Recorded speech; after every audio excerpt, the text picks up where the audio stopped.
students. Today we will be dealing with the chapter 2nd of science. The chapter name is Nutrition in Animals.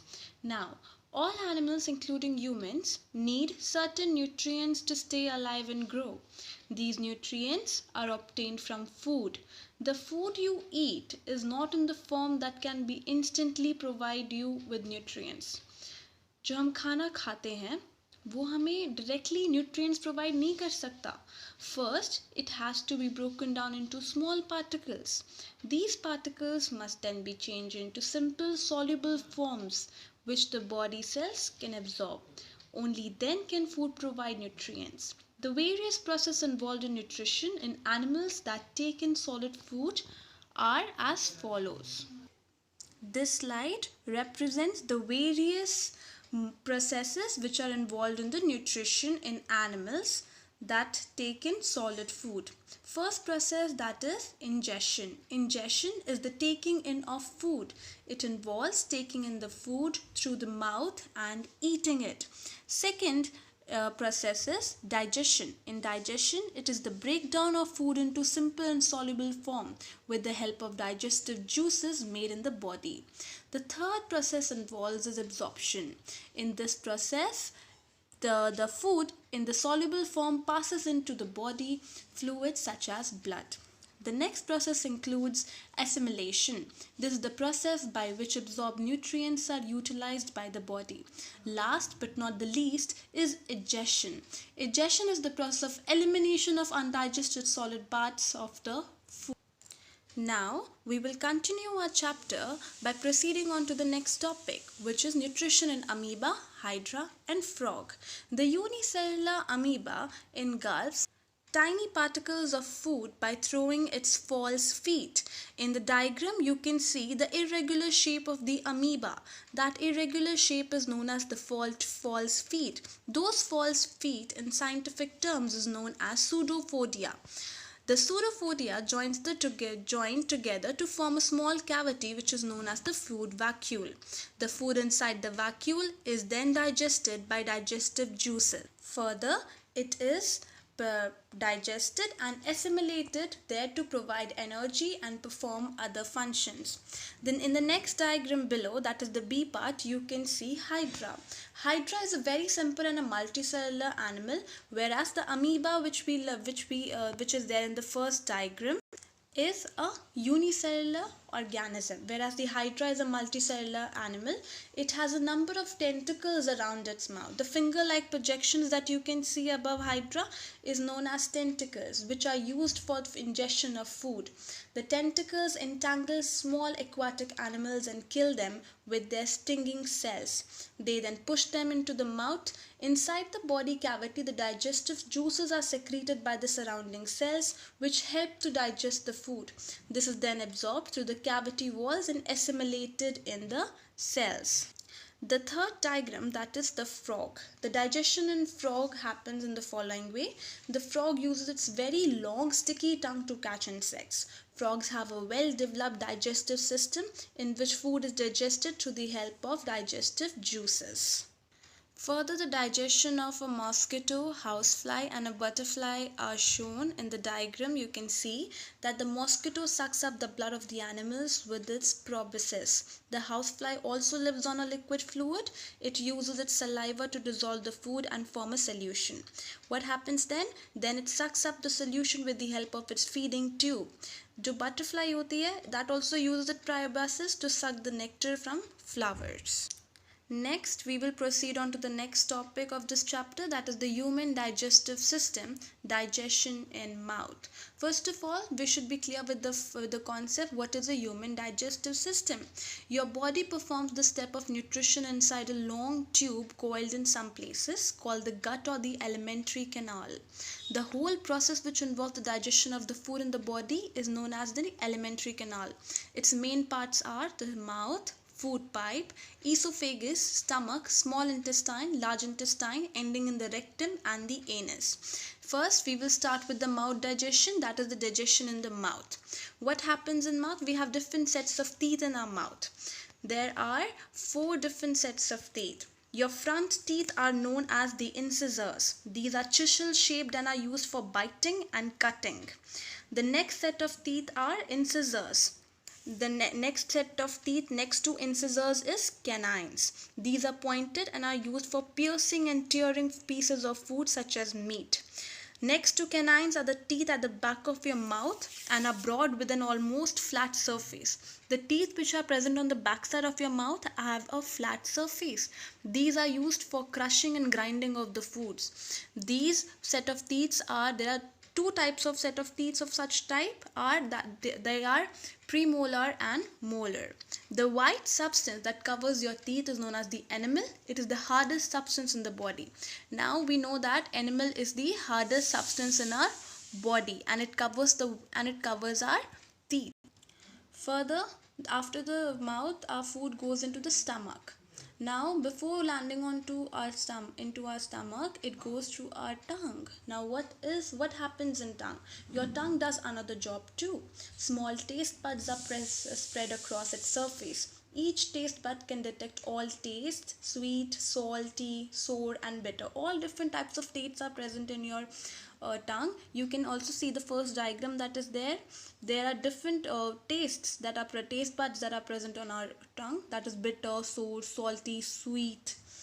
Now scientists earlier thought that the taste buds that detect different kind of taste are located in specific areas of the tongue. However, this is not considered to be true now. Now what scientists used to believe that these taste buds are located in certain areas only, but that wasn't the truth. These taste buds are uniformly distributed throughout the tongue. Therefore, we can taste all types of food, all the taste in our mouth very easily. Next is the diagram of an alimentary canal. That is the whole digestion part of your body. What happens is digestion in stomach. After the food is swallowed, it slides down through the pharynx into the esophagus. Esophagus leads from your mouth to the stomach. It is made up of muscles. These muscles gently push down to your stomach in a wave-like action called peristalsis. Actually, this movement takes place throughout the alimentary canal to push the food forward. Your stomach is J-shaped bag made up of muscles. It can hold up to 2 liters of food at a time. The maximum capacity of our stomach is 2 liters. Food stays in the stomach from a few minutes to a few hours depending on the type of food eaten. Inner lining of the stomach secretes mucus, hydrochloric acid and digestive juices. The stomach secretes 3 different types of juices, that is mucus, hydrochloric acid and digestive juices. Mucus also protects the inner lining of the stomach. The acid kills the bacteria that enter along with the food and also helps in digestion of proteins. The stomach muscles squeeze and mix the food with digestive juices. Digestive juices break down proteins into simpler substances. Thus, food gets partly digested into the stomach. Then it goes into the small intestine where most of the digestion takes place. From the diagram, you can clearly make out that where after the digestion has been taken place into our stomach, it then goes into small intestine. Now what happens in small intestine? As the food leaves your stomach, little by little it enters a long winding tube below it. That winding tube is known as small intestine. The last steps of digestions are taken place over here. Now small intestine is responsible for the last steps of digestion that is taking place. The muscle in the small intestine mix food with more digestive juices. Now after the secretion of 3 different types of digestive juices in our stomach, the muscles in the small intestine further mix more digestive juices into it. Some juices are secreted by the cells of small intestine itself. Others come from liver, which is the largest gland of our body, and pancreas that is located just below the stomach. You can also see the labeled part, that is the pancreas in this diagram, which is located just below your stomach. The liver secretes a bile juice which is stored in the gallbladder.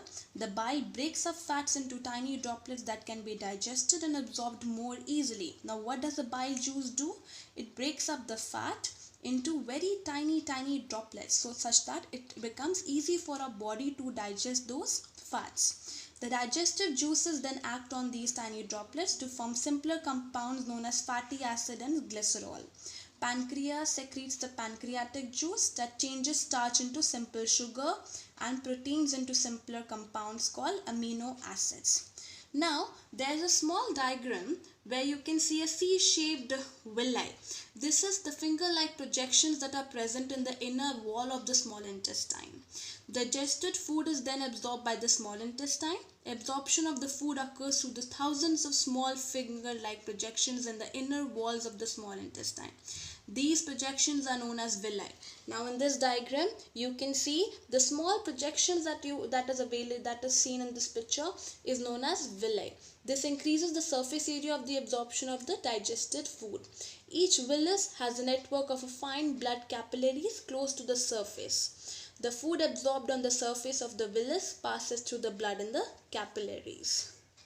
Now, the next process which involves is assimilation. The absorbed food into the blood is transported to different parts of the body. Now, the digested food which has been absorbed by the body is then transported in the form of blood to different parts of the body, that is your hands, your legs and everywhere. It is used to provide energy and materials for growth and repair of body tissues. This is the final stage in the process of digestion and is known as assimilation. Glucose is broken down in the cells with the help of oxygen into carbon dioxide and water to provide energy. Amino acids are also used for building and repairing of the body parts. Fatty acids and glycerol are stored under the skin and act as energy reserves. Next process is digestion. Not all the food that you eat is digested and absorbed. The food be digested moves from the small intestine into a wide tube-like tube called large intestine. The broad tube that you see over here is known as a large intestine. Here most of the water present in the waste is absorbed. The waste food, which is now almost solid, is stored in the last part of the large intestine called rectum. Now this is the last part and it is known as rectum. It is then passed out of the body through anus. Now anus is the way through which all the waste food is flushed out of the body. Last topic of this chapter includes ruminants. This is a small but a very important part. Now what are ruminants? Ruminants are hooved plant eating animals that digest their food into two steps. There are two different steps into which ruminants digest their food. Some examples of ruminants are cows, buffaloes, goats, sheep and bison. They have complicated stomachs consisting of 4 chambers. There are 4 chambers of stomach in their body. Food that is swallowed goes into the first chamber called rumen. You can see the labeled diagram, that is the first chamber is called rumen. Here what happens is it is partially digested and is called cud. The food that is digested in the rumen is known as cud. It then goes to the second chamber from where it is returned to the mouth for thorough chewing. This process is known as rumination. Now the food again goes back into the mouth and it is again chewed by the cow or goat or buffalo, whatsoever ruminant it be. Then this process is known as rumination. That is why these animals are called ruminants. After chewing, the food is swallowed for the second time and then digested further in the remaining chamber. It is finally sent to the small intestine where the absorption of the nutrients occur. Now students, a worksheet has also been provided to you along with this video. Kindly do the worksheet and submit your record by tomorrow. Thank you very much.